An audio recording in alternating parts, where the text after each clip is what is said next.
तो hello everyone, मैं हूं शिवम द्विवेदी और आप देख रहे हैं अपना पसंदीदा चैनल ज्ञानोदय के गुरुजी। आज के इस सेशन में क्या होने वाला है वो आप लोगों ने बहुत पहले ही देख लिया है कि आज की इस क्लास में हम बात करने वाले हैं टॉप 50 क्वेश्चंस की। और ये जितने भी क्वेश्चन होंगे वो सारे के सारे हमारे जैव प्रक्रम के होंगे। जितने भी क्वेश्चन करेंगे वो मोस्ट रिपीटेड हैं। और आपकी जानकारी के लिए बता दें कि आप किसी भी बोर्ड के बच्चे क्यों ना हो, इससे बाहर आपके पेपर में क्वेश्चन नहीं आएंगे। क्यों? क्योंकि ये सिर्फ अपने आप में 50 प्रश्न नहीं है। ये जो प्रश्न है ना, ये पूरे चैप्टर की जड़ है, जड़। क्योंकि जितने क्वेश्चन हम करेंगे वो सिर्फ टिक मार के नहीं जाएंगे, बहुत अच्छे से एक्सप्लेन करके जाएंगे। हर एक क्वेश्चन जो भी यहाँ पे आपको दिखाई देगा उसमें हम आपको न जाने कितनी बहुत सारी छोटी छोटी चीजें दिखाएंगे। और जितने भी क्वेश्चन है चित्रों के साथ आपको सारी चीजें समझाने की कोशिश होगी मेरे प्यारे बच्चों। ठीक है, सो फटाफट स्टार्ट करते हैं अपनी प्यारी सी क्लास को। मैम कितने सारे बच्चे आ गए हमारे साथ यहाँ पे अभी? बहुत ही बढ़िया, लगभग 3.5 करोड़ बच्चे हैं। जब मैं ये बोलता हूं तो मुझे थोड़ी सी हंसी नहीं आती थी अभी तक, लेकिन एक बच्चे की कमेंट आई थी कल, बोला कि सर जो आप 3.5 करोड़ बोलते हो ना वो सर गलत बोलते हो, आप गिनती नहीं आती है आपको। हमने सोचा यार बात तो सही है, हम मजाक में बोलते थे बच्चों को हंसाने के लिए, और कोई बच्चा आके कह रहा है सर आपको गिनती नहीं आती, 3.5 करोड़ बोलते हो सर। ठीक है, तो चलो बच्चों स्टार्ट करते हैं अपनी प्यारी सी क्लास को, फटाफट से स्टार्ट करते हैं। ठीक है, एक बार सारे बच्चे फायर इमोजी के साथ बताओगे कि आप लोगों को आज की इस क्लास में कितना मजा आने वाला है। अगर आपको लगता है कि आज की इस क्लास में बहुत मजा आने वाला है, बहुत मजा आने वाला है, तो भाई सब लोग फायर इमोजी सेंड करोगे भाई फटाफट से। वेरी गुड, सबसे पहली फायर इमोजी आ गई है अभिषेक तिवारी जी की तरफ से, है ना। बहुत ही बढ़िया, बहुत सारे बच्चे लगातार फायर इमोजी सेंड कर रहे हैं। अब आपको पोल पे आंसर करना है और पोल का जो रिस्पांस होगा वो मैम बताएंगी कि आप लोगों ने कितने आंसर सही किए हैं। शुरू किया जाए फटाफट, मैम स्टार्ट करें। ओके, सो फर्स्ट हमारे सामने, मैम पोल दे दीजिएगा, रेडी हो जाइए आप। सो फर्स्ट क्वेश्चन हमारे सामने यहां पे आने वाला है। मैम रेडी हैं आप पोल देने के लिए बच्चों को? Are you ready? वाली पोल एंड कर दिया आपने? चले भाई, पहला क्वेश्चन आपकी नजरों के सामने ये रखा है हमने कि मनुष्य के शरीर में कौन सी सबसे बड़ी ग्रंथि है। यानी जितनी ग्रंथियां होती हैं मनुष्य के शरीर में उसमें से सबसे बड़ी ग्रंथि कौन सी है। नाम दिए गए हैं अग्नाशय, पैंक्रियाज जिसको कहते हैं, यकृत यानी लीवर है ना, पीयूष है और थायराइड है। ये 4 प्रकार की ग्रंथियां हैं। जल्दी जल्दी से बताओगे। मास्टर ग्रंथि के नाम से जानी जाती है पीयूष ग्रंथि। और सबसे बड़ी जो ग्रंथि होती है ना, सबसे बड़ी जो ग्लैंड होती है ना, वो होती है हमारी लीवर यानी कि यकृत। और क्या करती है? वो पित्त रस को बनाती है और पित्ताशय में वो इकट्ठा होता है ना। और वो हमारी छोटी आंत से कनेक्ट होती है। कौन? वो पित्ताशय हमारा छोटी आंत से कनेक्ट होता है और वहीं पे ये हमारा जो पित्त रस होता है वो जाता है छोटी आंत में, भोजन का पाचन होता है। कितना सारा बता दिया सर ने, है ना। तो सही आंसर क्या होगा? इसका सही आंसर क्या होगा? यकृत करेक्ट आंसर हो जाएगा। अर्थात लीवर जो है वो सबसे बड़ी ग्रंथि है ना, यानी कि लार्जेस्ट हमारी ग्लैंड है। राइट, चले अब ऐसे क्वेश्चन का आंसर देना है हमको कि जीवों के निम्नलिखित वर्गों में से किस वर्ग के जीव खाद्य पदार्थों को शरीर के बाहर ही पचाकर उसका अवशोषण कर लेते हैं।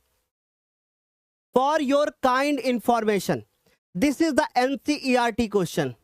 जितने क्वेश्चन हम यहाँ पे करने वाले हैं वो सब के सब एनसीईआरटी के हैं। अब आप कहोगे सर हमें एनसीईआरटी की किताब में ये क्वेश्चन नहीं मिला, तो मैं कहता हूं कि एनसीईआरटी की किताबें 2 टाइप की आती हैं, ये चीज आपको पता होनी चाहिए। तो यार ये जो क्वेश्चन है ना हमारे पास, ये एनसीईआरटी का क्वेश्चन है, बहुत इंपॉर्टेंट है। क्वेश्चन है कि जीवों के निम्नलिखित वर्गों में किस वर्ग के जीव खाद्य पदार्थों को शरीर के बाहर ही पचा लेते हैं। मशरूम, हरे पौधे, अमीबा। देखो हरे पौधे तो होगा नहीं, इसलिए ये अमीबा और हरे पौधे और मशरूम वाला काम खत्म। और अमीबा अंदर ले जाता है तब पचाता है, और अमीबा इसमें भी लिखा है, यानी ये भी खत्म हो जाएगा। ठीक है, अमर बेल, आपको पता है कि परजीवी पोषण होता है इसमें, है ना, तो ये ऑप्शन भी नहीं होगा। करेक्ट आंसर हो जाएगा ईस्ट, मशरूम और ब्रेड की फफूंद। ये आपको पता होना चाहिए। करेक्ट आंसर क्या हो जाएगा? बी। मैम कितने बच्चों ने हमारे आंसर बी दिया है? 41% बच्चों का आंसर बी आया है। वेरी गुड, बहुत ही बढ़िया।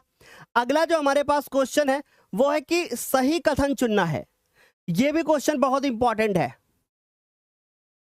आपको इसमें से सही कथन चुनना है। मैं आप लोगों का ये वीडियो भी ऑन कर लेता हूं अपने फोन में, ताकि मैं ये भी देख सकूं कि कितने लोग इसका करेक्ट आंसर दे रहे हैं, है ना। फटाफट से सारे बच्चे आंसर करोगे। विषम पोषी प्राणी अपने भोजन का संश्लेषण स्वयं नहीं करते हैं। विषम पोषी प्राणी प्रकाश संश्लेषण अभिक्रिया के लिए सौर ऊर्जा प्रयुक्त करते हैं। भाई ये क्वेश्चन तो गलत है ना, क्योंकि विषम पोषी ऐसा करते ही नहीं है। ये तो स्वपोषी का काम होता है ना। बोलो सही कह रहे हैं कि नहीं भाई? ये तो स्वपोषी का काम होता है ना। फिर उसके बाद क्वेश्चन है कि विषम पोषी प्राणी अपने भोजन का संश्लेषण स्वयं करते हैं। नो, स्वपोषी प्राणी अपने भोजन का संश्लेषण स्वयं करते हैं। अभी आज बहुत ज्यादा बारिश हो रही है उत्तर प्रदेश में, जिसकी वजह से इलेक्ट्रिसिटी है नहीं, और इलेक्ट्रिसिटी नहीं है तो हमें गर्मी में ही पढ़ाना पड़ेगा। फिर उसके बाद है कि विषम पोषी प्राणी कार्बन डाइऑक्साइड और जल को कार्बोहाइड्रेट में बदलने में समर्थ होते हैं। नो भाई नो, ये स्वपोषी की कहानी है। ये पॉइंट, ये पॉइंट, ये पॉइंट, ये तीनों स्वपोषी के लिए है। विषम पोषी का तो सवाल नहीं उठता। तो सही आंसर होगा कि विषम पोषी प्राणी अपने भोजन का संश्लेषण स्वयं नहीं करते हैं, है ना। ये स्वपोषी के द्वारा बनाए हुए भोजन को ही उपयोग में ले लेते हैं जी। हाँ, ए को दिया है हमारे बच्चों ने 61%। सब बात बहुत ही बढ़िया। अगला जो हमारे पास क्वेश्चन है वो है कि क्रम रूपी परिशेषिका का भाग है। चित्र आपके सामने बना हुआ है। क्रम रूपी परिशेषिका किसका भाग होता है? अब इस चित्र में कहीं पर एक क्रम रूपी परिशेषिका है जिसको अपेंडिक्स कहा जाता है। अब इस चित्र में कहीं पर है, अभी नहीं बताने वाले हम, और आपको बताना है कि किसका भाग होता है वो। छोटी आंत का, बड़ी आंत का, अग्नाशय का, ग्रासनली का। हेलो सर, क्या आप थंबनेल मेकर और वीडियो एडिटर की आपको जरूरत है? जल्दी जल्दी से आंसर करो प्लीज। और हाँ जी, एक चीज मैं देख पा रहा हूं यार, बहुत गलत बात है ना, आपने वीडियो को लाइक नहीं किया अभी तक। बताओ भाई, है ना, ना तो वीडियो को लाइक किया, ना तो वीडियो को अपने दोस्तों के साथ शेयर किया। गलत बात है ना। कोई मास्टर आपके लिए कितना मेहनत करके आता है, आप 1 घंटे पे क्लास देख के जाते हो, लेकिन उसके पीछे घंटों की मेहनत होती है ना। तो क्रम रूपी परिशेषिका या क्रम रूप परिशेषिका, ये जो यहाँ पर देखो लटका हुआ दिखाई दे रहा है ना आपको, अगर मैं इसको थोड़ा सा जूम करके आपको दिखाऊं तो ये देखो, दिख रहा है ना, ये लटका हुआ भाग। और अगर ये लटका हुआ भाग आप ध्यान से देखोगे तो ये बड़ी आंत में लटका हुआ है। ये इसका मतलब ये हुआ कि, हाँ जी मैं फिर से दिखाऊं, ये देखो, ये देखो ना, इसी पे नजर होनी चाहिए आपकी। ध्यान से देखो, ये है हमारी बड़ी आंत पे लटका हुआ। ये मानव में इसका कोई भी काम नहीं है, है ना। तो इसका सही आंसर होगा कि बड़ी आंत जो है ना वो है क्रम रूपी परिशेषिका या क्रम रूप परिशेषिका का भाग। नहीं, क्रम रूप परिशेषिका बड़ी आंत का भाग है। अगला हमारे पास क्वेश्चन है, काफी ज्यादा इंपॉर्टेंट है, कि मानव के आहार नाल के विभिन्न भागों का सही क्रम कौन सा है? ये बढ़िया क्वेश्चन है भाई। फटाफट से सारे बच्चे इसको शेयर करोगे जल्दी से सेशन को। क्वेश्चन है कि मानव के आहार नाल के विभिन्न भागों का सही क्रम कौन सा है? देखो, मुख तो सब में लिखा हुआ है, राइट, मुख तो सब में लिखा हुआ है। अच्छा, मुख के बाद फिर क्या आता है? अब आपको कंफ्यूजन हो गई तो पहले एलिमिनेट करते हैं। मुख सब में लिखा है, हटा दो इसको, ठीक है। अच्छा, मुख के बाद सीधे अमाशय आएगा, फिर छोटी आंत आएगा, फिर ग्रसिका आएगा। गलत बात। ऊपर बेटा मुख होता है ना, फिर आती है हमारी ग्रास नली। ग्रास नली के बाद फिर क्या होता है हमारा? भाई ग्रास नली होती है ना, ग्रास नली के बाद फिर होता है हमारा अमाशय, जो कि यहां पे आपको बना हुआ दिखाई दे रहा होगा ऐसे, ये देखो ऐसे। फिर उसके बाद आती है हमारी ग्रहणी, है ना। ग्रहणी के बाद फिर क्या आता है बच्चों, फिर आती है हमारी छोटी आंत, फिर आती है हमारी कौन सी बड़ी आंत, फिर उसके बाद नीचे होता है गुदाद्वार। ऐसे तो सिस्टम होता है ना। तो मुख के बाद सीधे अमाशय आ जाएगा, गलत बात, ऐसा पॉसिबल नहीं है। हाँ, मुख के बाद ग्रसिका आती है, तो ये ऑप्शन तो पहले कट गया। मुख के बाद ग्रसिका आती है, गुड, और ग्रसिका के बाद अमाशय आता है, वेरी गुड, और अमाशय के बाद छोटी आंत आती है, ना कि बड़ी आंत। तो बड़ी आंत आ गई इधर, यानी ये वाला ऑप्शन भी कट गया। ऐसे करके पेपर में आंसर करना है। और वैसे भी आप जानते हो कि पहले छोटी आंत आती है, फिर बड़ी आंत आती है, और ये इसका करेक्ट आंसर हो गया भाई। जो बच्चा सही से ढंग से कॉन्सेप्ट्स को पढ़ेगा वही करेक्ट आंसर कर पाएगा, 55%। और मैं आप लोगों से एक बात बोलना चाहूंगा कि भाई प्लीज इस सेशन को शेयर करें, है ना। मजा तभी आएगा जब बच्चों की संख्या बढ़ जाएगी। यदि लार में लार एमाइलेज की कमी हो तब मुख गुहा में कौन सी घटना प्रभावित होगी। अब मैं एक बात बोलना चाहूंगा आपसे, ऐसे प्रश्न जो यहां पर आप देख रहे हो, ना ये बहुत ज्यादा कठिन है और ना ये बहुत ज्यादा आसान है, और ऐसे ही पेपर में प्रश्न आते हैं। मैं आपको बार बार बोल रहा हूं, ऐसे ही पेपर में प्रश्न आते हैं। छोटे छोटे प्रश्न नहीं आते हैं। छोटे छोटे प्रश्न यूट्यूब पे करते वक्त आपको बहुत मजा आता है, आई नो, बट ऐसे प्रश्न ही पेपर में आते हैं, क्योंकि ऐसे प्रश्न आप तैयार करोगे तभी जाके बोर्ड एग्जाम में अच्छा नंबर लाओगे, है ना। तो यदि लार में एमाइलेज एंजाइम की कमी हो जाए तब मुख गुहा में कौन सी घटना प्रभावित होगी। अच्छा, सच बताना कि लार में जो एमाइलेज और टाइलिन नामक एंजाइम होता है, उसका काम क्या होता है पता है आपको। पहले वो भोजन को छोटे छोटे टुकड़ों में तोड़ता है, और छोटे छोटे टुकड़ों में तोड़ने के बाद फिर उसको वो शर्करा में बदलने की कोशिश करता है, यही तो है ना। और भोजन में स्टार्च है, और स्टार्च को वो शर्करा में बदलता है। क्या वो प्रोटीन का पाचन कर देगा क्या एमाइलेज? नहीं कर पाएगा ना। क्या वो वसा को पाचन कर देगा क्या? नहीं करेगा ना। उसका एक ही काम होता है कि भैया स्टार्च को बदल दीजिए शर्करा में, है ना। तो प्रोटीन का और अमीनो अम्ल में विघटित होना गलत बात, स्टार्च का शर्कराओं में विघटित होना। अगर एमाइलेज एंजाइम की कमी हो जाएगी तो स्टार्च जो है ना वो शर्करा में नहीं टूट पाएगा। तो करेक्ट आंसर हो जाएगा बी। मैम कितने लोगों ने बी आंसर दिया है? 56%। सब बात बहुत ही बढ़िया, बहुत अच्छे से आंसर कर रहे हो आप लोग। आगे चलें, चलिए भाई नेक्स्ट हमारे पास क्वेश्चन है, हमारे पास 7 नंबर कि पित्त का निर्माण होता है कहां पर होता है।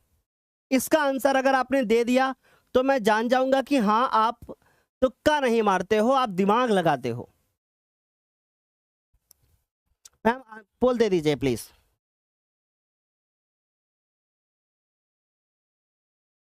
जल्दी से प्लीज। Very good.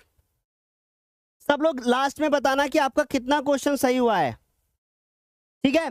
तो पित्त का निर्माण होता है पित्ताशय में, यकृत में, अग्नाशय में। ये कहां पर होता है पित्त का निर्माण? देखो पित्त का निर्माण पूछा गया है, ये नहीं पूछा गया कि पित्त को हम कहां पर इकट्ठा करते हैं, है ना। पित्त मतलब पित्तरस की बात हो रही है, बाइल जूस की बात हो रही है। तो इसका निर्माण होता है यकृत में। मैम कितने लोगों ने इसका आंसर यकृत दिया है? 52। मोस्टली बच्चे मैम पित्ताशय दे रहे होंगे, गलत बात है ना। 39% बच्चे कह रहे हैं कि ए, पित्त का निर्माण यकृत करता है और उसको स्टोर यानी कि संचित करता है कौन? पित्ताशय। इस बात को प्लीज याद रखिएगा। ये क्वेश्चन देखो, देखने में ही लग रहा है कि बहुत बड़ा है, पर देखना मैं बार बार कह रहा हूं ये क्वेश्चन आपका एनसीईआरटी है, और पेपर में ऐसा 3 प्रश्न आपको मिलेगा। 3 प्रश्न आपको ऐसे मिलेंगे, थोड़े से बड़े बड़े टाइप के।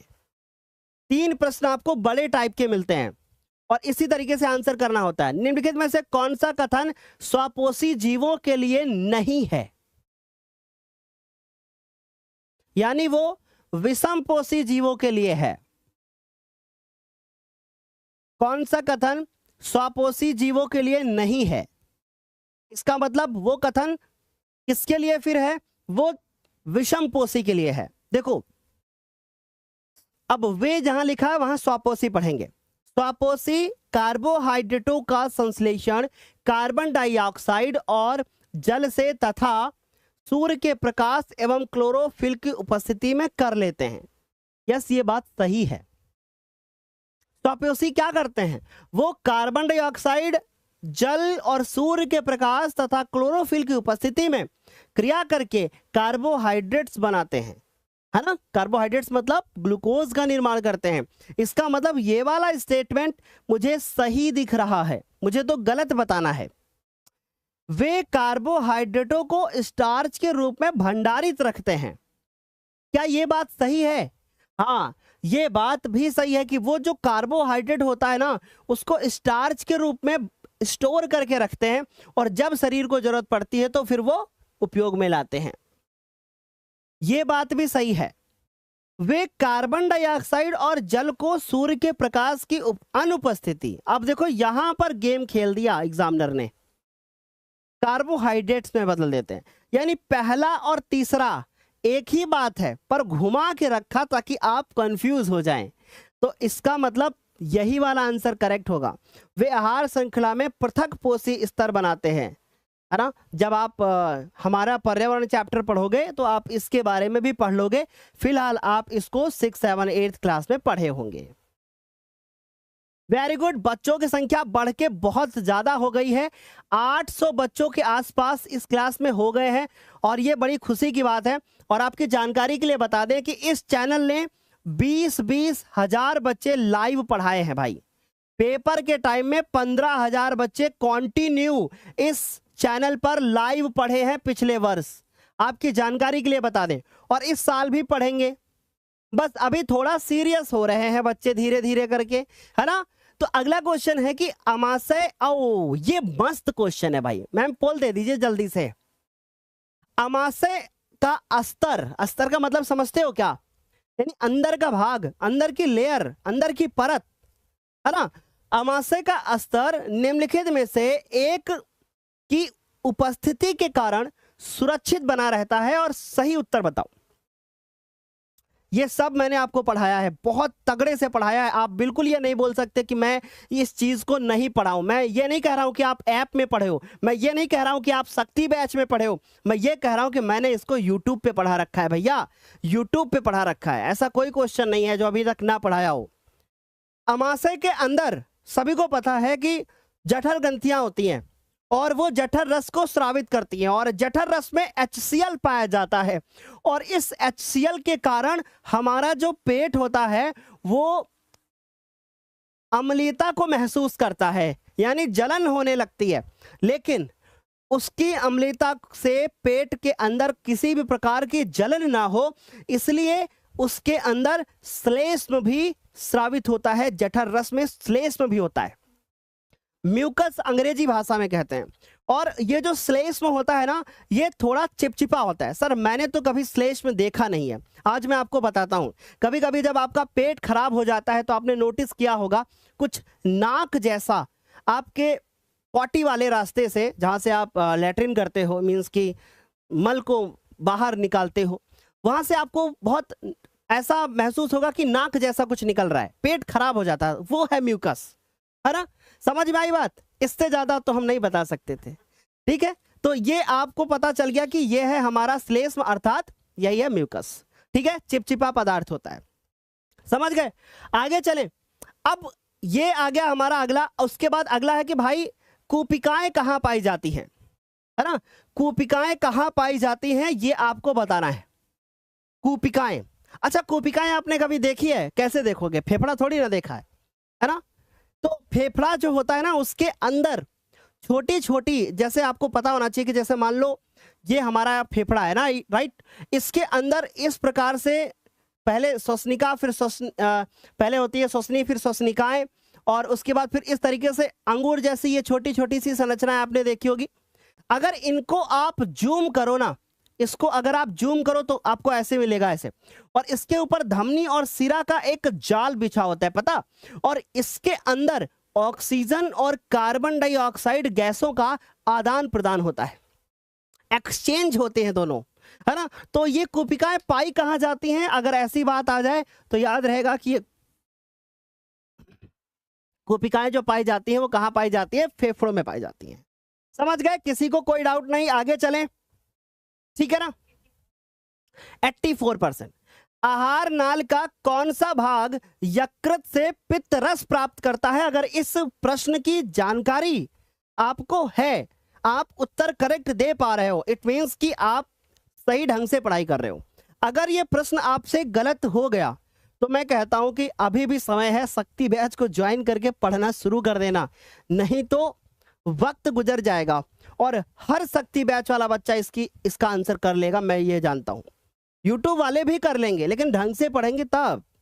क्वेश्चन है कि आहार नालिका कौन सा भाग यकृत से पित्त रस को प्राप्त करता है? देखो आपकी जानकारी के लिए बता दें, देखो यह है नन्ना मुन्ना सा मुन्ना, ठीक है, ये इसकी है आहार नाल, यहीं से शुरू हो जाती है। उसके बाद आने के बाद ये यहां से अमाशय और ये है ना, यहीं से अमाशय के बाद यहीं से छोटी आंत शुरू हो जाती है और छोटी आंत में ग्रहणी भी आती है, यह चीज आपको पता होना चाहिए। ये छोटी आंत होती है ऐसे, छोटी आंत के बाद फिर यहां से बड़ी आंत चालू हो जाती है। आपकी जानकारी के लिए बता दें कि इसी के पीछे जो है ना, यहीं पर हमारा क्या होता है बच्चों, यहां पे अग्नाशय होता है और इसी के पीछे यहां पर हमारा जो होता है ना वो लीवर होता है।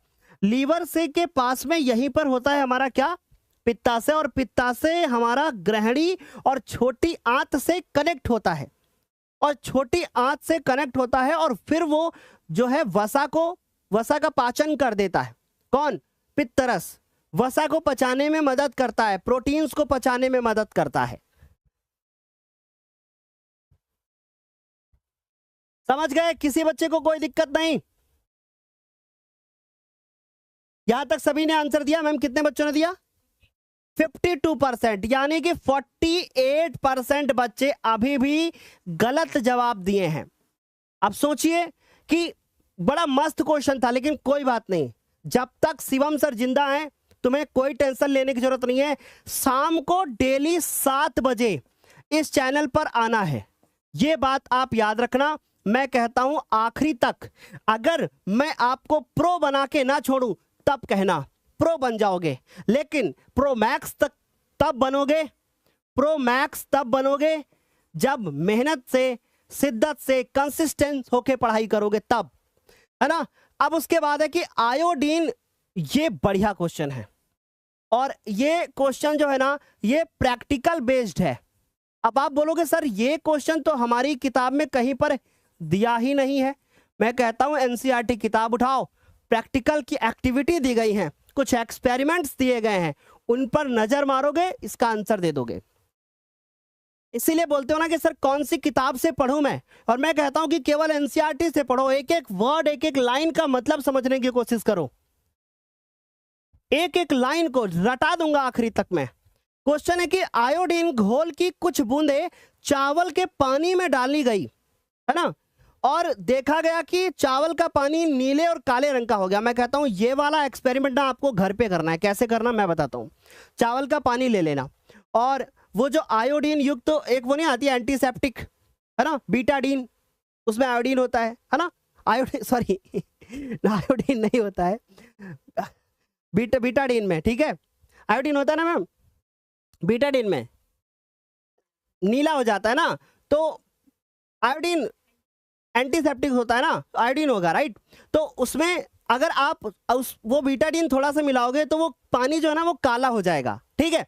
तो आयोडीन की कुछ बूंदे जो है ना वो चावल के पानी में अगर आप डाल दोगे तो चावल का जो पानी है ना वो नीला काला जैसा हो जाएगा, ठीक है। और इससे पता चलता है कि चावल के पानी में, ओह, मैं एक और मस्त एग्जांपल याद आ गया, पता है किसी को चोट लगती है, आपने नोटिस किया होगा कि वो चोट लगती है तो पट्टी बंधवाने जाता है और कुछ समय के बाद वो पट्टी को कलर आप देखोगे तो हल्का नीला काला जैसा हो जाता है, जहां पर चोट होती है वहीं पे नीला काला हो जाता है। अब आप बिल्कुल सही सोच रहे हो, बिल्कुल आप, है ना, वो हो जाता है ना वैसा।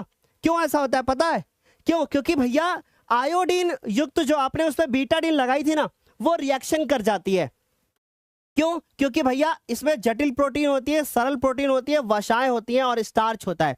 भैया जो चावल का पानी होता है ना उसमें पाया जाता है starch, correct answer D answer correct हो जाएगा। और मैम बहुत कम बच्चों ने आंसर दिया होगा जी। 28%। देखा भाई, ये तगड़ा क्वेश्चन था। और आपकी जानकारी के लिए बता दूं कि ये क्वेश्चन भी एनसीईआरटी का है। एक एक क्वेश्चन बहुत तगड़ा है, ठीक है। आज की क्लास के बाद आप बोलोगे कि सच में मैं कुछ पढ़ रहा हूं, है ना। आहार नाल के पेशी संकुचन को क्या कहते हैं, इसका जवाब दे दो। आहार नाल के पेशी संकुचन को क्या कहते हैं। अच्छा, आहार नाल तो सबने देखी होगी। कहां देखी सर जी, पेट के अंदर होती, कहां देख पाएंगे। अच्छा, सांप तो देखा होगा। सांप जब मेढक खाता है तो वो धीरे धीरे मेढक खिसक खिसक के अंदर जाता है ना। वैसे ही जब हम भोजन खाते हैं, मान लीजिए कि आपने एक रोटी खाई, या मान लीजिए कि आपने एक रसगुल्ला खाया, सीधे ऐसे मुंह में डाला, दांत नहीं होते, अंदर सीधे ले जाते सांप की तरीके से। पॉसिबल था? नहीं था ना। लेकिन मान लो पाइप होती है एक, बिल्कुल तुम्हारी पाइप थोड़ी चौड़ी है, उस पाइप में रसगुल्ला चला गया, है ना। मान लो अचानक से घब्ब से जाके गिरा कहाँ, अमाशय में। अब अमाशय कह रहा है मास्टर इतना मोटा रसगुल्ला खाते हैं क्या, थोड़ा छोटा छोटा खाओ ना इसको तोड़ के। इसलिए ऊपर वाले ने भेजा का ऐसा है कि इनकी आंत में हम क्रमाकुंचन गति कर देंगे। और क्रमाकुंचन से क्या होगा कि भोजन बहुत धीरे धीरे जाएगा, धीरे धीरे जाएगा, और धीरे धीरे अमाशय में पहुंचेगा, फिर ग्रहणी में पहुंचेगा, फिर छोटी आंत में पहुंचेगा, फिर बड़ी आंत में पहुंचेगा, फिर गुदाद्वार के पास जाएगा, गुदाद्वार के पास जाएगा, दिमाग से सिग्नल जाएगा, बस बाहर निकाल के जल्दी ज्यादा हो गया है, ठीक है। तो करेक्ट आंसर क्या हो जाएगा भैया, क्रमाकुंचन हो जाएगा। इस गति को हम कहते हैं क्रमाकुंचन गति। और ये कहां से शुरू होती है, भोजन मुंह में जाता है, तोड़ा जाता है, उसके बाद यहीं से शुरू हो जाती है क्रमाकुंचन गति। कहां तक चलती है पता, जब तक सवेरे भोजन निकल जाए बाहर तब तक, ठीक है। आहार नाल के किस भाग में भोजन अंतिम रूप में पचता है। अब इस क्वेश्चन का आंसर मैम देखते हैं कितने बच्चे दे पाएंगे। 14 नंबर की पोल दे दीजिए मैम। मैं कहता हूं इस प्रश्न का आंसर 50% बच्चे गलत देंगे। अब देखते हैं कि हम सही होते हैं, हमारी सोच सही, क्योंकि मैं प्रश्न बनाते वक्त ये सोचता हूं कि मेरे बच्चे गलत हो, तभी तो सीखोगे ना। सब कुछ आता रहेगा तो फिर मैं मास्टर किस काम का, है ना। मैं तो सिखाने आया हूं ना। अगर सब कुछ आप जवाब सही सही दे दोगे तो मैं मास्टर किस काम का, और तुम फिर सीख नहीं रहोगे, तुम्हें तो सब कुछ आता है। 50% बच्चे गलत, जल्दी से बताएं। बहुत बढ़िया। मेरी सोच जहां तक गई थी कि इस प्रश्न का आंसर बच्चे यही करेंगे और वही कर रहे हैं, है ना, कि आहार नाल के किस भाग में भोजन अंतिम रूप में पचता है। अच्छा, आप लोग सोचते होंगे कि हम खाना खाते हैं, खाना हमारे मुंह में जाता है, अमाइलेज एंजाइम मिलता है उसको, फिर वो स्टार्च से शर्करा में बदल जाता है, फिर उसके बाद वो ग्रास नली में जाता है, फिर अमाशय में जाता है, अमाशय के बाद ग्रहणी में जाता है, फिर ग्रहणी के बाद छोटी आंत में जाता है, फिर छोटी आंत के बाद में बड़ी आंत में जाता है। जब तक बड़ी आंत में रहता होगा तब तक उसका पाचन होता होगा। इसका मतलब फिर आपने हमारे वीडियोस ध्यान से नहीं देखे। हमने आपको क्या बोला था, भोजन का पाचन छोटी आंत तक ही होता है। बड़ी आंत में भोजन जब जाता है तो उसके अंदर दीर्घ रोम पाए जाते हैं, और जब भोजन में जो जो पानी की मात्रा होती है वो उसको चूस लेते हैं। बड़ी आंत में भोजन का पाचन नहीं होता, उससे पानी चूसा जाता है, समझे ना। तो जो बच्चे इसका आंसर सी दे रहे हैं वो सब गलत है। और मैंने कहा था कि 49% सी बच्चे आंसर दे रहे हैं, मतलब 50% तो इसी में गलत हो गए। यही गलती बोर्ड पेपर में होती है, इसीलिए यह प्रश्न इंपॉर्टेंट है, इसीलिए यह प्रश्न इंपॉर्टेंट है। इसका सही आंसर होगा छोटी आंत। सिर्फ 17%। हाँ, अच्छा, मुख गुहा में ही पाचन खत्म हो जाता है, मेढक वेढक हो कहा तुम मुख गुहा में पाचन खत्म हो जाता है तुम्हारा, बस मुंह में डालते हो पच गया। तो ऐसे किया करो ना, मुंह में ऐसे डाल लिया करो, ऐसे बाहर निकाल के फेंक दिया करो, पाचन हो गया ना। क्या जरूरत है उस तकलीफ देने की, सुबह सुबह डब्बा देने की। हाँ, सुबह सुबह डब्बे की क्या जरूरत है जब मुख में ही पाचन हो जाता है। ऐसे दाएंगे चबाएंगे, पाचन हो गया, निकाल के फेंक देंगे तंबाकू तरीके, और शोषण भी हो गया, पाचन भी हो गया, सब कुछ हो गया। क्या जरूरत है ना, हंस लो यार, थोड़ा सा हंसा रहे तुमको। हाँ, क्या जरूरत है मुंह में डाला। कितने % में हम बच्चे मुख गुहा कह रहे हैं, 17%। ये 17% वो लोग हैं जो तंबाकू ऐसे डालते हैं करके निकाल के फेंक देते हैं, पाचन हो जाता है। वाह, क्या ही बात बताएं। ऐसा होता तो कितना बढ़िया होता ना, अंदर की सब संरचना कितनी मस्त होती है एकदम।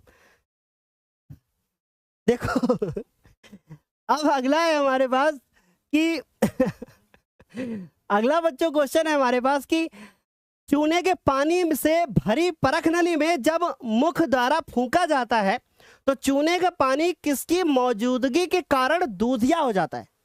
मस्त क्वेश्चन है एकदम कि चूने का पानी परख नली में जब मुख द्वारा फूंका जाता है तो किसकी उपस्थिति के कारण चूने का पानी जो है वो दूधिया हो जाता है। ये क्वेश्चन पूछा जा रहा है। एक गैस होती है जो जलती हुई मोमबत्ती उसके पास ले जाते हैं तो वो पॉप जैसी ध्वनि होती है, वो हाइड्रोजन होती है। तुम क्या सोचे थे, इसका भी आंसर हाइड्रोजन होगा, वो तो क्वेश्चन बताया मैंने। एक गैस होती है जिसका नाम है कार्बन डाइऑक्साइड। अगर हम पाइप से एक ऐसे फूकना स्टार्ट करें परख नली में तो वो दूधिया कर देती है पानी को, चूने का पानी, क्योंकि कार्बन डाइऑक्साइड उससे रिएक्शन कर लेती है और उसके बाद फिर वो कलर को दूधिया बना देती है, दूध जैसा। हाँ बिल्कुल वैसा ही, जैसे सुबह सुबह दूध वाला दूध दे जाता है पानी मिला के, वैसे ही हो जाता है। ठीक है, तो करेक्ट आंसर क्या हो जाएगा, कार्बन डाइऑक्साइड। समझ गए मस्त तरीके से, किसी को कोई डाउट नहीं। आगे देखो, पादप में जल का परिवहन कौन करता था। जब मैं पढ़ता था तो हमारे सर हमारे यहाँ जो पढ़ाते थे सर, वो बोलते थे कि जाइलम इतना जालिम था कि जल लेकर जाता था। याद रहेगा, जाइलम इतना जालिम था कि जल लेकर जाता था, अर्थात करेक्ट आंसर जो होगा ना वो जाइलम हो जाएगा। जल का परिवहन कौन करता है, जाइलम करता है। बहुत ही बढ़िया, वेरी गुड। अच्छा मैम, मैं एक चीज देख पा रहा हूं कि अभी तक बहुत सारे बच्चों ने वीडियो को लाइक नहीं किया, राइट भाई। मैं आपसे फिर से एक बार बुरा बोलना चाहता हूं कि इस वीडियो को फटाफट से सारे बच्चे जिन्होंने अभी तक लाइक नहीं किया है वो बस सारे बच्चे लाइक कर दें। 91% बच्चों ने इसका आंसर करेक्ट दिया। क्यों अच्छा करेक्ट दिया पता है, क्योंकि जाइलम इतना जालिम था। और मोस्टली जो यूट्यूब चैनल्स हैं, मैं यहाँ पर किसी की बुराई या किसी की बड़ाई नहीं करने आया हूँ, पर मैं आपको मोस्टली बता दूं बहुत कम लोग होते हैं जो इस तरीके के क्वेश्चंस कराते हैं, बहुत कम लोग होते हैं जो बड़े बड़े क्वेश्चंस कराते हैं।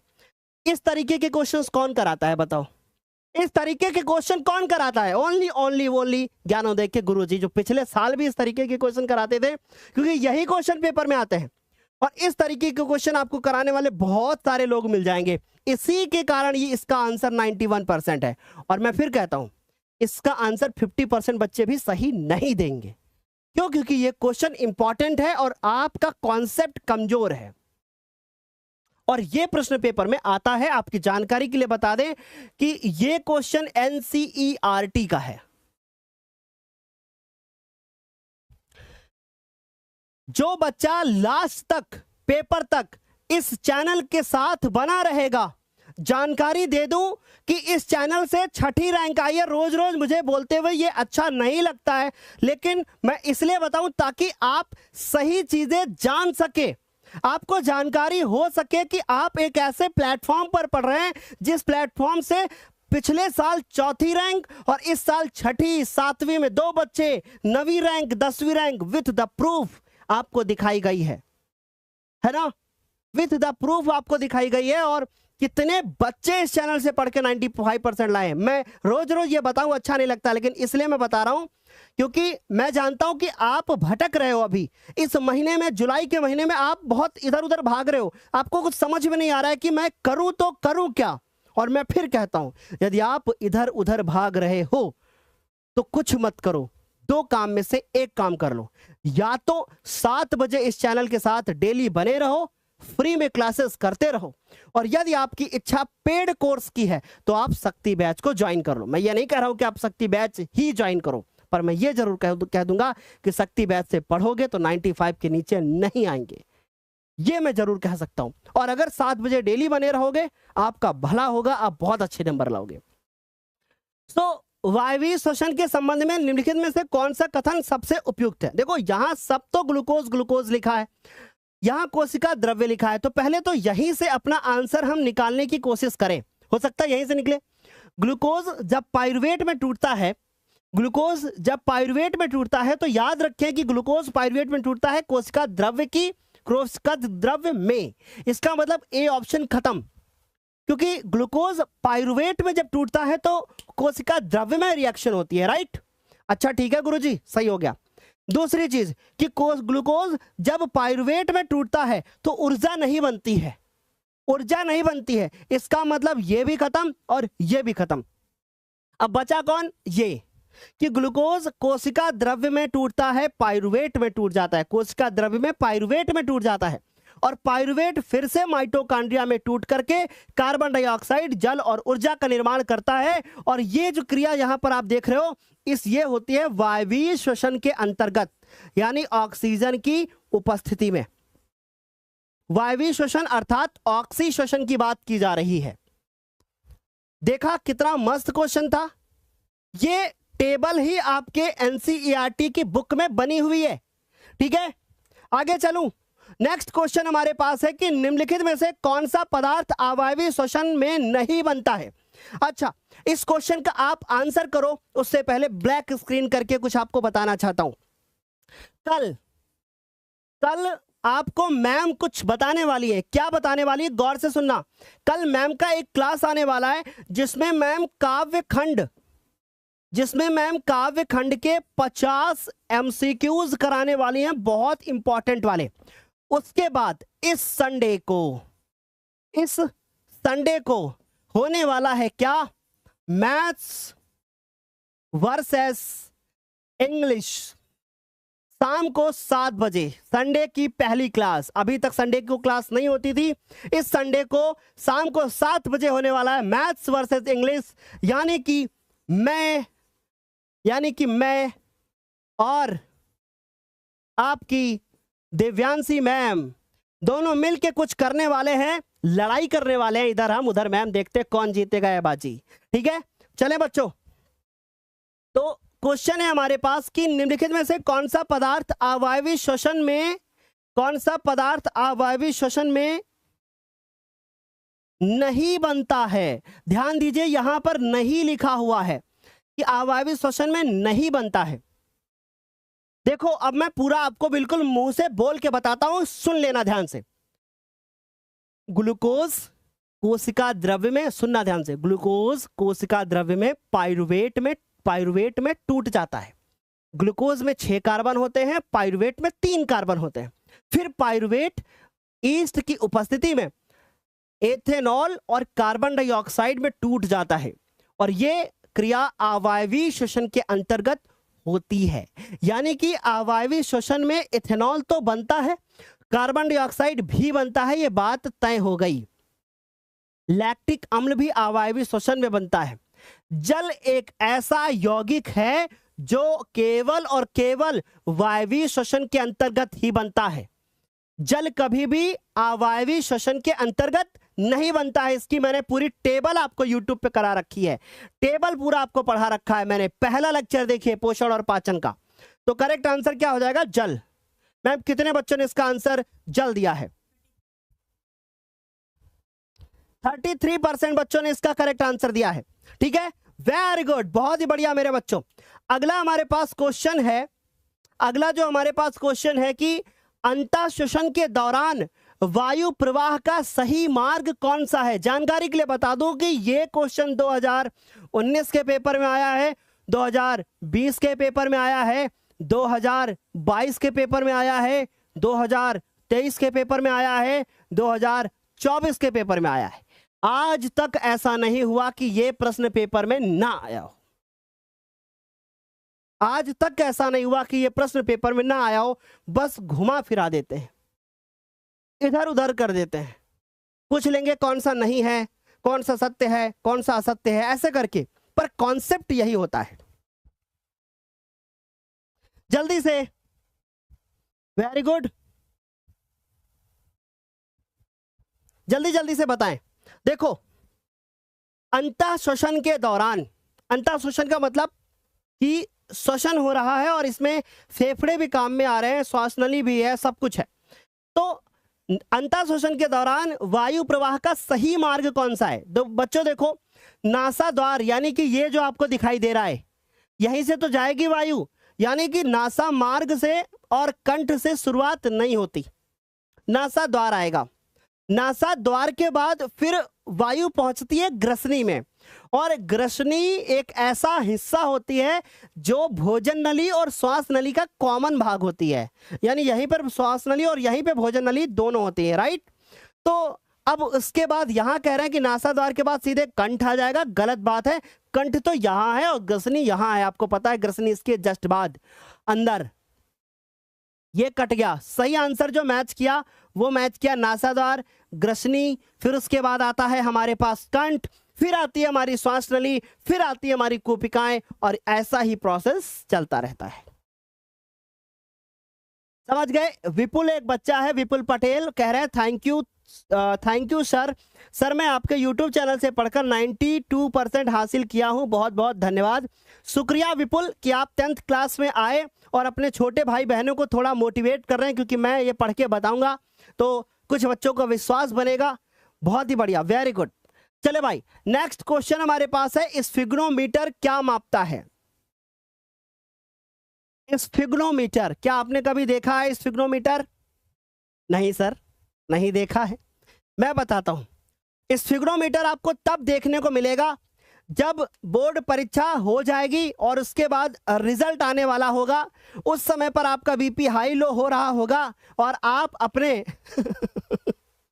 आप अपने ब्लड प्रेशर की जांच कराओगे, क्योंकि आपका पेपर बहुत बढ़िया होगा। और जब आप जाओगे हॉस्पिटल और आपको अपना बीपी चेक कराना होगा, तो इस प्रकार के एक यंत्र को यहाँ पर फंसा के, ऐसे यहाँ से एक पट्टा होता है, उसको यहाँ फंसा के ऐसे ऐसे भरा जाएगा और इसमें रीडिंग ली जाती है। ठीक है ना, समझ गए। तो करेक्ट आंसर क्या होगा कि स्फिग्नोमीटर का क्या काम होता है? तो ये रुधिर दाब को मेजर करता है, अर्थात ये ब्लड प्रेशर को मापता है, अर्थात ये ब्लड प्रेशर को मापता है, राइट। समझ गए। अगला क्वेश्चन है, बंद मत करे प्लीज।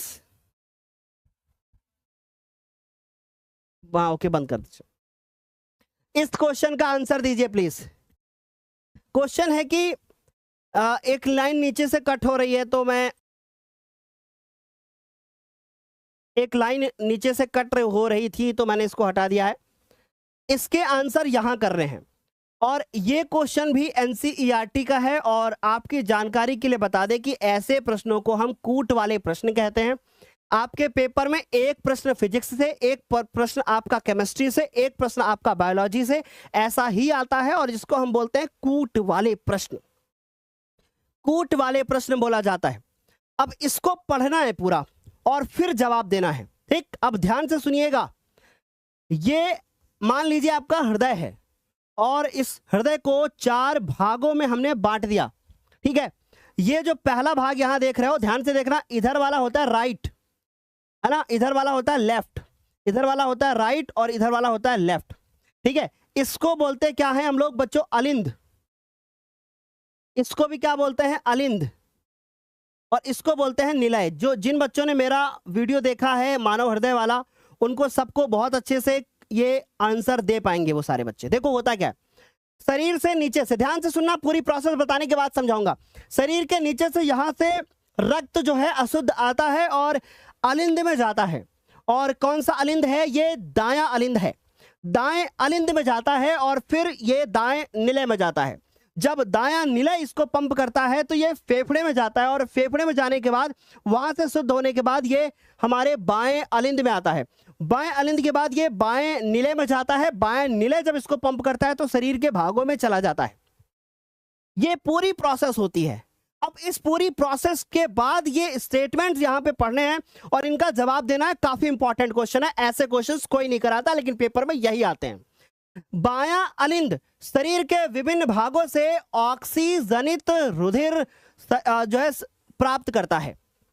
बायां अलिंद शरीर के विभिन्न भागों से ऑक्सीजनित रुधिर प्राप्त करता है। तो बेटा शरीर के भागों से ऑक्सीजनित कैसे आएगा, ये भी तो सोचो ना। शरीर के भागों से जो हमारा हृदय होता है ना, वो शरीर के भागों से अशुद्ध रक्त लेता है। ये ऑक्सीजनित की बात कर रहे हैं, इसका मतलब पहला ऑप्शन ही गलत हो गया, ठीक है। बायां निलय जो कि आपको यहां पर दिख रहा है, ऑक्सीजनित रुधिर को शरीर के विभिन्न भागों में पंप कर देता है, जबकि दायां निलय विऑक्सीजनित को फेफड़ों में पंप कर देता है। Yes, this statement is correct right now. ये स्टेटमेंट करेक्ट है। फिर उसके बाद है हमारे पास, ध्यान से सुनना, क्या कह रहा है कि बायां निलय कहां है, ये देखो, सॉरी, ये बायां निलय यहां से शरीर के अंगों में जाता है। देखिए ये बायां निलय जैसे ये पंप करेगा शरीर के अंगों में भेज रहा है, जैसे ये पंप करता है फेफड़े में भेजता है। तो ये जब पंप होता है ऐसे करेगा तो इधर से रक्त होते हुए एरोटा से शरीर के अंगों में जाता है। ये स्टेटमेंट करेक्ट है। बाएं अलिंद में से ऑक्सीजनित रुधिर, बायां अलिंद किधर है, बायां अलिंद ये देखो, और बाएं अलिंद से ऑक्सीजनित रुधिर दाएं निलय में जाता है। भैया बाएं से दाएं निलय में जाता है, ऐसा कैसे पॉसिबल है? बीच में कपाट भी तो होता है ना, बीच में कपाट भी तो होता है ना, जो कि रक्त को मिलने से रोकता है, तो दायां का भाया में नहीं जाने देता भाई। तो ये स्टेटमेंट करेक्ट है, नहीं है मतलब करेक्ट है ना। अगला है कि दायां अलिंद शरीर के विभिन्न भागों से विऑक्सीजनित रुधिर प्राप्त करता है। दायां अलिंद यानी कि ये, और शरीर के अंगों से इसमें ही रुधिर आता है। मैम थोड़ा पानी दे दीजिएगा, इसमें ही रुधिर आता है शरीर के अंगों से, यहां तक करेक्ट है। जबकि बायां निलय कहां पर है, बायां निलय यानी कि ये शरीर के अंगों में भेजता है, ये बात लिख रखा है इन्होंने, यानी ये स्टेटमेंट भी मुझे करेक्ट दिख रहा है। दूसरा करेक्ट है, चौथा करेक्ट है, यानी कि सी ऑप्शन करेक्ट है। इस प्रश्न को जो बच्चा बोर्ड पेपर में अभी से तैयार करके नहीं जाएगा, बोर्ड पेपर में उसको कितना समय लगेगा आप खुद अंदाजा लगा सकते हो, आप खुद अंदाजा लगा सकते हो। देखो क्या हो रहा था, मैं अभी तक ऐसे प्रश्न करा रहा था जो थोड़ा कम पढ़ना होता था, लेकिन जैसे ज्यादा पढ़ने वाला प्रश्न आया 100 बच्चे इस क्लास को छोड़ के गए। और ये 100 लोग वो हैं जिनको अपने फ्यूचर से ज्यादा मजे चाहिए, और जिसको फ्यूचर से ज्यादा मजे चाहिए ना, तो मजा सिर्फ अभी मिलेगा, सजा रिजल्ट आने पर मिलेगी। इसलिए आसान प्रश्नों के चक्कर में आप अपना समय बर्बाद ना करें, ऐसी चीजें जरूर तैयार करें, मैं आपसे रिक्वेस्ट करता हूं, नहीं तो आपको पछताना पड़ेगा।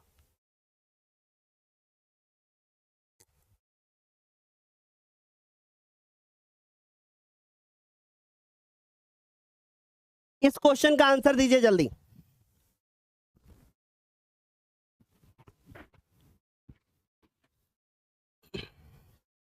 क्वेश्चन है कि पाइरुवेट में कार्बन के कितने परमाणु होते हैं, पाइरुवेट में कार्बन के कितने परमाणु होते हैं?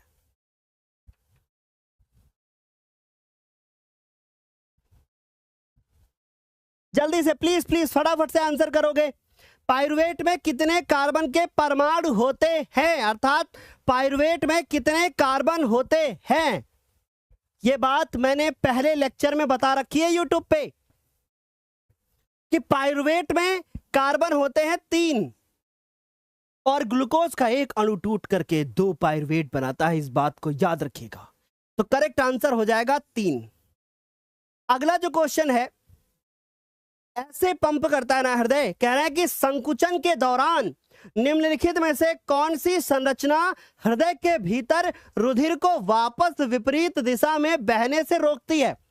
अगर हमारा हृदय वाला क्लास देखे होंगे ना, तो मैंने आपको उसमें साइकिल में हवा भरना सिखाया था, याद कीजिए, सिखाया था ना कि साइकिल में हवा जा तो रही है पर वापस नहीं आ रही है। ऐसा कब होता है पता है? साइकिल में हवा जा तो रही है पर वापस नहीं आ रही है। क्यों? क्योंकि हृदय में वॉल्व्स लगे होते हैं। क्या? वॉल्व लगी होती है, वॉल्व, 2 बाइकस्पेट और ट्राइकस्पेट, इनके नाम आपको याद होने चाहिए, ठीक है? समझ में आ रही बात? तो अगर इनके नाम नहीं भी याद हैं तो आप ऐसे याद रखो कि यहां पे जो ये वॉल्व्स दिख रही है ना हमको, ये रक्त को अलिंद से निलय में ले तो आएंगी, पर जब निलय इसको ऐसे दबाएगा तो वापस से अलिंद में नहीं जाने देगी। जैसे साइकिल में वॉल बॉडी होती है ना, वही तो बोलते हैं ना वॉल बॉडी, तो उसमें जब हवा ऐसे भरते हो ना तो हवा चली तो जाती है पर वापस नहीं आती, समझे ना। तो करेक्ट आंसर हो जाएगा भैया कि हृदय के भीतर स्थित कपाट, ओ सॉरी, क्या बोला जा रहा है कि रुधिर को वापस विपरीत दिशा में बहने से रोकती है। हाँ, निलय की मोटी भित्तियां, गलत होगा। अरिंदो, ये गलत होगा। करेक्ट आंसर होगा हृदय के भीतर स्थित कपाट। दो प्रकार के होते हैं। चले आगे अगले क्वेश्चन पे। अगला है कि वृक्कों की निस्यंदक। अब निस्यंदक शब्द देख करके बहुत सारे बच्चों की तो नानी याद आ रही होंगी कि निस्यंदक का मतलब होता है कि फिल्टर करना। तो वृक्क के अंदर कुछ प्रकार की यूनिट्स होती हैं, इकाइयां होती हैं जो कि रक्त को फिल्टर करने के काम में आती हैं, अर्थात छानने में काम में आती हैं। क्या होती हैं वो, बता दो फटाफट से। एक बच्चा कह रहा है सर जी मैं आपसे 15 दिनों से पढ़ रहा हूं और मुझे अब बहुत अच्छे से समझ में आने लगा है। बेटा जब अभी 15 दिन से पढ़ रहे हो ना, बस महीना पूरा होने दो, फिर आप मुझे छोड़ के जा नहीं पाओगे। मैं ये आपको दिल से बोल रहा हूँ, फिर आप मुझे छोड़ के जा नहीं पाओगे, ऐसा मुझे विश्वास है। ऐसा हमारा जो हमारे बच्चे हैं वो कहते हैं कि सर आपसे पढ़ने की आदत सी हो जाती है। वृक्कों के निस्यंदक इकाइयों को क्या कहते हैं? नेफ्रॉन, न्यूरॉन, मूत्रमार्ग, मूत्रनली। भैया मूत्रनली वृक्क से संबंधित है, यानी कि वृक्क से कनेक्ट है, बट अंदर की बात करी जा रही है कि जो रक्त को छानती है, नेफ्रॉन्स, जो कि हिंदी भाषा में कही जाती है वृक्काणु। इसकी संरचना पिछली क्लास में हमने आपको बताई थी, बोर्ड पेपर में आती है 4 नंबर की। प्रकाश संश्लेषण प्रक्रिया के दौरान उत्पन्न होने वाली ऑक्सीजन कहां से प्राप्त होती है? प्रकाश संश्लेषण अभिक्रिया में जो ऑक्सीजन होती है, सबको बहुत अच्छे से पता है कि प्रकाश संश्लेषण की अभिक्रिया में जल होता है, कार्बन डाइऑक्साइड होती है, इससे ग्लूकोज बनता है और CO2 बनती है, सॉरी O2 बनती है, ऊर्जा निकलती है, जल भी होता है। तो ये जो जल है ना, इसी के अणु यहां पर जाते हैं। तो करेक्ट आंसर हो जाएगा जल। क्लोरोफिल, कार्बन डाइऑक्साइड, ग्लूकोज नहीं होगा, क्योंकि जल इधर बनता है, ग्लूकोज का सवाल नहीं उठता। कार्बन डाइऑक्साइड में तो हाइड्रोजन कहाँ है भाई? और दूसरी चीज है कि इसका जो होता है वो ग्लूकोज में जाते हैं, इसके ऑक्सीजन के परमाणु। अगला हमारे पास है कि उस घटना का चयन कीजिए जो प्रकाश संश्लेषण में नहीं होती है। भाई गर्मी बहुत ज्यादा हो रही है, बहुत ज्यादा गर्मी हो रही है, आप मेरी हालत ही देख के समझ सकते हैं। लेकिन अब आप लोगों की जब क्लास शेड्यूल होती है तो गर्मी हो या बरसात, अगर सब कुछ सही है, मेरी शारीरिक हालत से मतलब कोई फर्क नहीं पड़ता, हम आराम से पढ़ा सकते हैं। उस घटना का नाम बताइए जो प्रकाश संश्लेषण की प्रक्रिया में नहीं होती है। तो मैंने आपको 4 स्टेप लिखाए थे, उसमें से 3 स्टेप इधर लिखे हैं, चौथा नहीं लिखा है। क्लोरोफिल जो होता है ना, वो प्रकाश ऊर्जा का अवशोषण कर लेता है, ये बात सही है, और फिर उसी प्रकाश ऊर्जा को रासायनिक ऊर्जा में बदल देता है, ये बात भी सही है। कार्बन डाइऑक्साइड कार्बोहाइड्रेट अर्थात ग्लूकोज में बदल जाता है, ये बात भी सही है। हमको गलत बात बतानी है, यानी कि कार्बन तो होता ही नहीं है ना उसमें, कार्बन का कार्बन डाइऑक्साइड में उपचयन। भाई कहां बनती है प्रकाश संश्लेषण की अभिक्रिया में? कार्बन डाइऑक्साइड बनती है क्या? नहीं बनती ना, तो कैसे फिर कार्बन कार्बन डाइऑक्साइड में बदल जाएगा? यानी करेक्ट आंसर ये होगा, क्योंकि यही हमारा सही है। ठीक,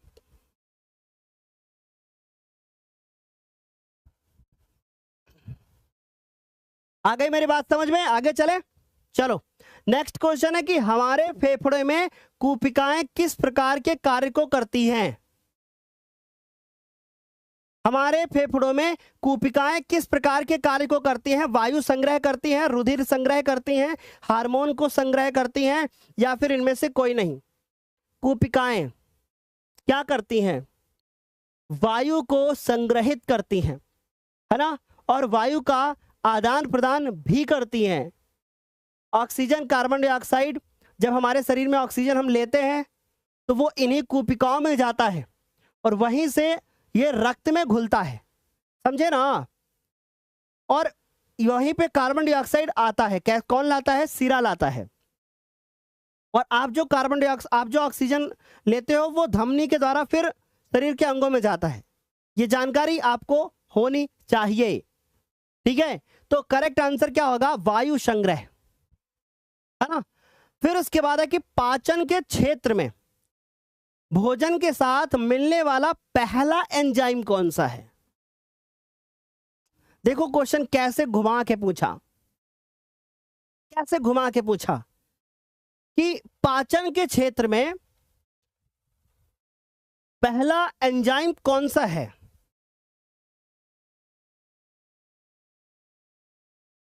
पोल दीजिए मैम जल्दी से। आ गया पोल? वेरी गुड, बहुत बढ़िया, शाबाश। लगभग 50% बच्चे इसका आंसर अभी तक गलत दे रहे हैं। अब सही है। मैं देखता हूं कि जब आप पोल पे आंसर करते हो तो पहले गलत आंसर पे ज़्यादा परसेंटेज होता है और कम पे जो सही आंसर होता है उस पे कम होता है।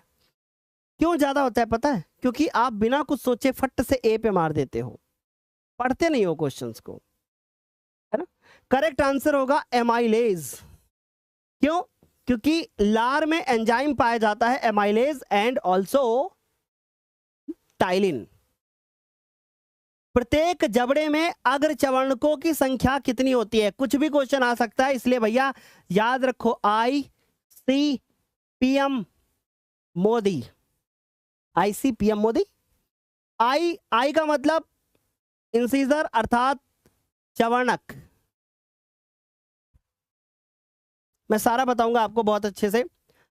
कैनाइन और प्रीमोलर एंड मोलर, ध्यान से देखो, है ना, ध्यान से देखना। मोलर का मतलब चवर्णक, ठीक है, और प्रीमोलर का मतलब अग्र चवर्णक, है ना। कैनाइन और ये कुतरने का काम करेगा, है ना। कैनाइन यानी कि कृंतक, और रदनक दो प्रकार के होते हैं ना। कृंतक यानी काटना पीटना, ये कृंतक, कृंतक ये होगा।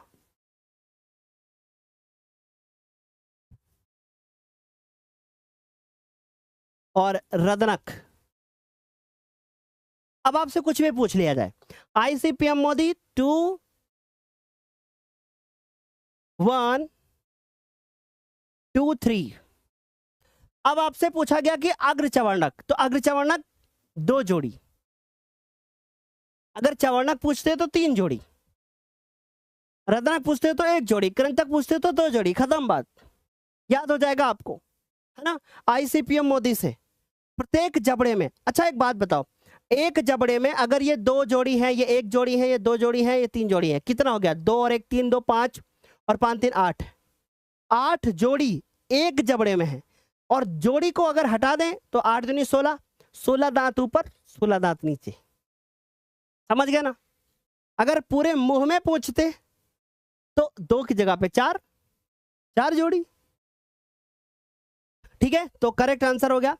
ऑक्सीजन की कमी से क्रिकेट के खिलाड़ियों की पेशियों में प्रायः खिंचाव उत्पन्न होने लगता है, ऐसा इस कारण होता है, किसके कारण होता है? जल्दी बताएं, जल्दी से जवाब दो भैया। देखो ध्यान से, ग्लूकोज पाइरुवेट में टूटता है और पाइरुवेट हमारी पेशी कोशिकाओं में लैक्टिक एसिड में टूट जाता है, यानी कि पाइरुवेट का लैक्टिक अम्ल में बदलने के कारण।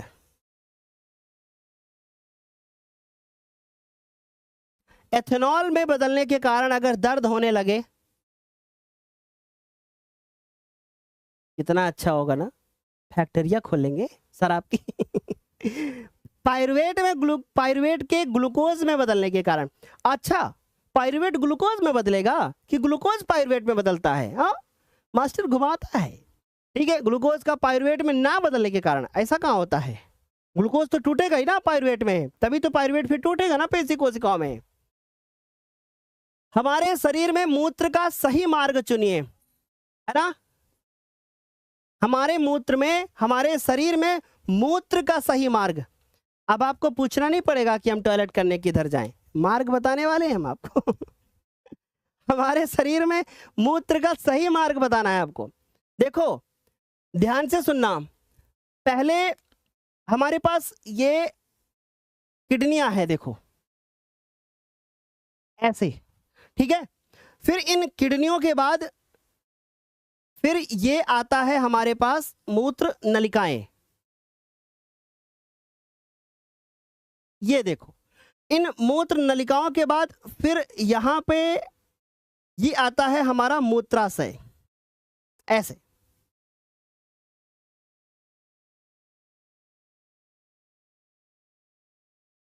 ठीक, और फिर ये मूत्र मार्ग हो जाता है, समझे ना? तो यहां पे ये जो आपको दिखाई दे रही हैं, ये हमारी किडनी हो गई, यानी कि वृक्क। तो पहले आया वृक्क, ये तो पहले ही मूत्राशय बनाए दे रहे हैं, है? गलत हो जाएगा ना, मूत्राशय से किडनी में जाएगा क्या? उल्टा प्रोसेस, आदिमानव है क्या हम? देखो जरा ध्यान से, तो मूत्राशय नहीं हो पाएगा, वृक्क से मूत्र नलियों में जाएगा, वृक्क से मूत्र नली में, फिर मूत्र मार्ग में, फिर मूत्राशय में। यानी मूत्र मार्ग पहले होगा, मूत्राशय बाद में होगा, ऐसा कैसे पॉसिबल है ना? तो वृक्क से मूत्राशय में डायरेक्ट जाएगा क्या? वृक्क से सीधे मूत्राशय में, फिर मूत्र नलिका में? गलत बात, ये भी नहीं होगा। करेक्ट आंसर क्या होगा कि वृक्क में जाएगा, फिर मूत्र नलियों में जाएगा, फिर मूत्राशय में जाएगा और मूत्र मार्ग में। और ये कह रहे हैं मूत्र नली, ध्यान से देखो, क्या एक ही नली होती है क्या? मूत्र नलियां होता है, ठीक है, 2 नलियां होती हैं। समझ गए? यहां तक सभी को समझ में आया? मैं ये जो शब्दों का उपयोग करता हूं सिर्फ और सिर्फ थोड़ा बहुत आपको हंसाने के लिए करता हूं, ताकि क्लास हमारी इंटर ट्रेनिंग रहे। बिल्कुल आपको कपिल शर्मा शो की जरूरत ना पड़े। जब आप हमारी क्लास में आए तो मैं ही कपिल शर्मा बन जाऊं, मैं ही आपको हंसाऊं, मैं ही आपको जॉनी लीवर बन जाऊं, है ना? मैं ही यहाँ पे सब कुछ बन जाऊं आपके लिए, सारे रोल मैं ही प्ले कर दूं, आपको एंटरटेनमेंट की जरूरत ना पड़े। सर की क्लास में चलो, हंसी भी आएगी, मजाक भी आएगी, लर्निंग भी होगी, सब कुछ होगा, राइट? चलो देखो, श्वसन के प्रथम चरण में ग्लूकोज विखंडित होकर पायरुवेट बनाता है, और यह क्रिया कहां होती है? जल्दी बताएं कि श्वसन के प्रथम चरण में ग्लूकोज विखंडित होकर पायरुवेट बनाता है, यह क्रिया कहां होती है? देखो फिर से बोलता हूं, ग्लूकोज टूटेगा, पायरुवेट में क्रिया होगी कोशिका द्रव्य में, फिर वो पायरुवेट ईस्ट की उपस्थिति में एथेनॉल और कार्बन डाइऑक्साइड और ऊर्जा देगा, नोट रहेगा। फिर उसके बाद हमारी पेशी कोशिकाओं में लैक्टिक अम्ल और ऊर्जा बनेगा, राइट? फिर उसके बाद माइटोकॉन्ड्रिया में वो पायरुवेट टूटेगा, और टूटने के बाद कार्बन डाइऑक्साइड बनाएगा, जल बनाएगा। ध्यान दीजिए, जल को गोला कीजिए, क्योंकि जल इसी में बनता है और किसी में नहीं। और उसके बाद ऊर्जा बनती है। ये जो सबसे नीचे वाली प्रोसेस बताई है हमने, ये वायवीय श्वसन है, बाकी अवायवीय श्वसन है। ये पूरा एक टेबल बना के दीवार पे कहीं चिपका लो, एनसीईआरटी किताब में दिया है और हमारी पहली क्लास में दिया है जो मैंने आपको कराई है। तो ये क्रिया कहां होती है? कोशिका द्रव्य में, याद रहेगा। गर्मी बहुत ज्यादा है और समय भी बहुत ज्यादा हो गया है, इसलिए हम सिर्फ 32 प्रश्नों को ही कराते हैं, ठीक है? 50 प्रश्न हमने बोले थे, पर बहुत ज्यादा गर्मी हो रही है, आप देख ही रहे हो, पूरा पसीने से हम भीगे हुए हैं और बारिश बहुत ज्यादा हो रही है, और कुछ इलेक्ट्रिसिटी मुझे सेव करके रखनी है, क्योंकि इसके बाद 11th की क्लास है। तो अगर मैं नहीं बिजली बचा के रखूंगा तो 11th की क्लास नहीं हो पाएगी, है ना? एटलीस्ट उनकी भी क्लास होनी चाहिए। और पता है, पहले ये इतनी देर की भी क्लासेस नहीं हो पाती थी। आज जब से मैं पढ़ा रहा हूँ 5 बजे से, एक बार भी लाइट नहीं आई है, लेकिन कॉन्टिन्यूसली मेरी क्लासेस चल रही है, क्योंकि 3-3 इन्वर्टर एक रूम में रखे गए हैं, तब जाके काम चलता है ना? तो शुक्रिया कि यार इतने सारी ये सब सुविधाएं नहीं होती तो कैसे क्लास होती, क्योंकि सभी को पता है कि बारिश का मौसम है, कभी भी कुछ होता है, लाइट आती है 24 घंटे के लिए हो सकता ना आए, किसी के एरिया में भी हो सकती है। अच्छा, जाने से पहले 2 मिनट आपका और लूंगा मैं, है ना। ये सारी चीजें डिटेल में आपको और अच्छे से समझनी है, बहुत सारी चीजें करनी है। तो भाई don't forget to join the Shakti batch. कुछ नहीं करना है, आपको एक ऐप डाउनलोड करना है गूगल प्ले स्टोर से, जिसका नाम है ज्ञानोदय के गुरुजी। ऐप को डाउनलोड करने के बाद आपको उस ऐप के अंदर अपना पूरा डिटेल भर के रजिस्ट्रेशन कर लेना है। जैसे रजिस्टर करोगे ऐप खुल जाएगा, बहुत 2 मिनट की प्रोसेस है। रजिस्टर करोगे ऐप खुल जाएगा। खुलने के बाद अगर आप इस शक्ति बैच को ज्वाइन करना चाहते हो तो आप एक काम करना कि आप बाय नाउ पे क्लिक करना। अभी मैं आपको मैं इसके फीचर्स बताऊंगा। और अगर आप बाय नाउ पे क्लिक करोगे तो आपको 2 चीजें मिलेंगी। एक मिलेगा आपको पे ऑनलाइन, लेकिन मैं जानता हूं कि ये आपके किसी काम का नहीं है। क्यों?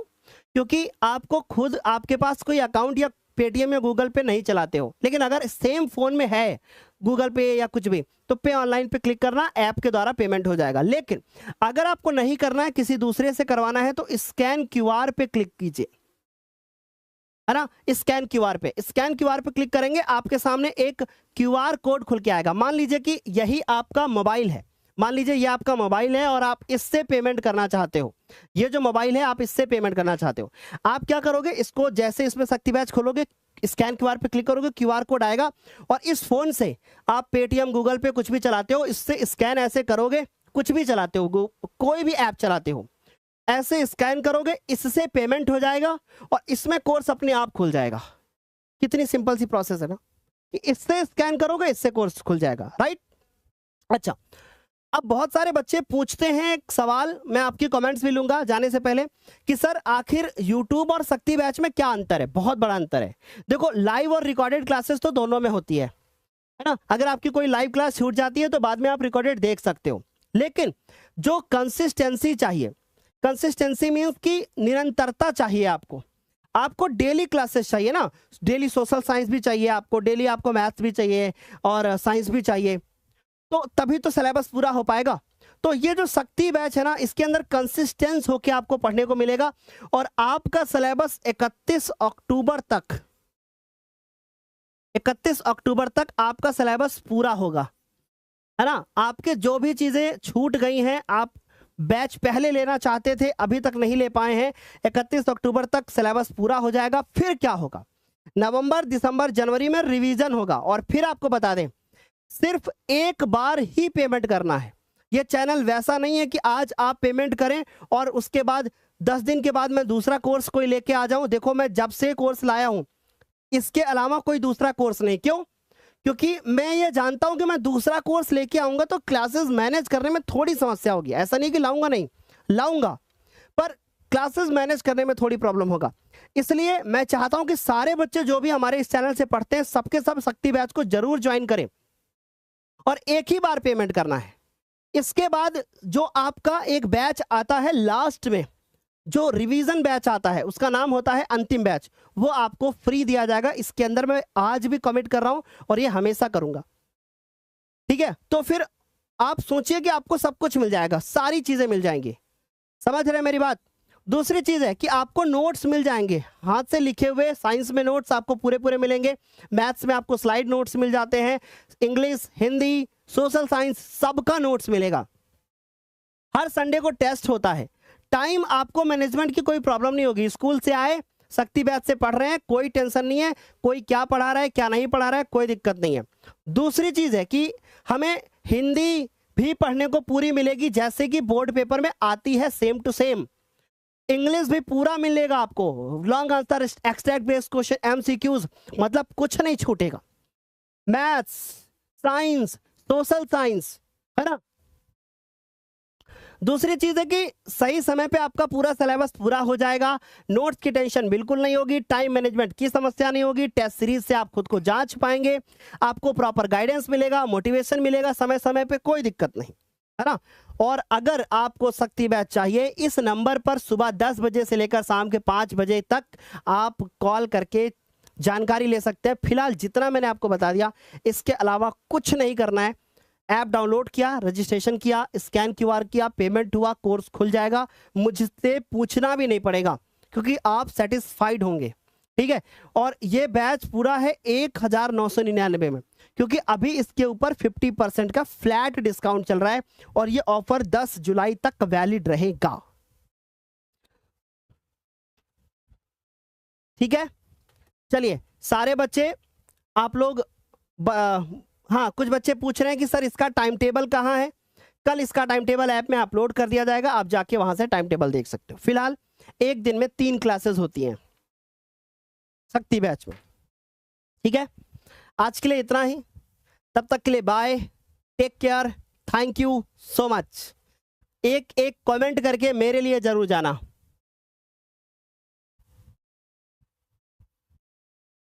गुरुजी आप इंग्लिश की तैयारी करके आना, नहीं तो आप हार जाओगे संडे को। ठीक है,